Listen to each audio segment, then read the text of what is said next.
অন্তর্বর্তীকালীন প্রধান উপদেষ্টাকে নিয়ে ফেসবুকে পোস্ট, নির্বাহী ম্যাজিস্ট্রেটকে ওএইচডি করে জনপ্রশাসন মন্ত্রণালয়ে বদলি।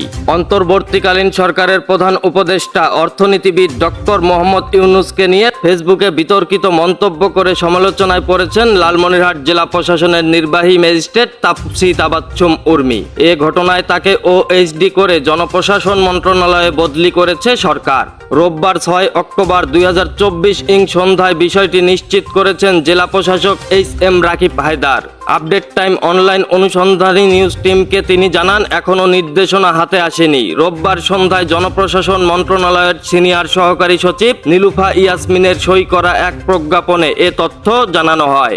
অপরদিকে তাপসী তাবাচ্চুম উর্মি নামে সেই নির্বাহী ম্যাজিস্ট্রেট ফেসবুকে লেখেন, সাংবিধানিক ভিত্তিহীন অন্তর্বর্তীকালীন সরকারের প্রধান উপদেষ্টা বলেছেন রিসেট বাটনে পুশ করা হয়েছে, অতীত মুছে গিয়েছে। রিসেট বাটনে ক্লিক করে দেশের সব অতীত ইতিহাস মুছে ফেলেছেন তিনি।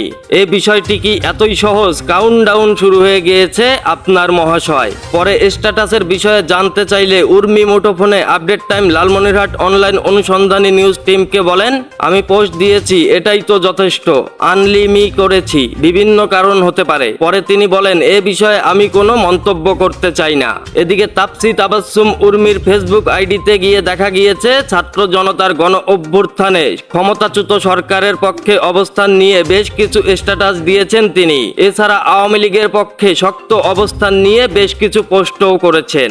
এ প্রসঙ্গে জেলা প্রশাসক HM রাকিব হায়দার বলেন, এই ঘটনায় তাকে অলরেডি ওএইচডি করে জনপ্রশাসন মন্ত্রণালয়ে বদলি করা হয়েছে। বাকি সিদ্ধান্ত সরকার নেবে। Anisul Islam Rajib, update time online news desk, Lalmonirhat.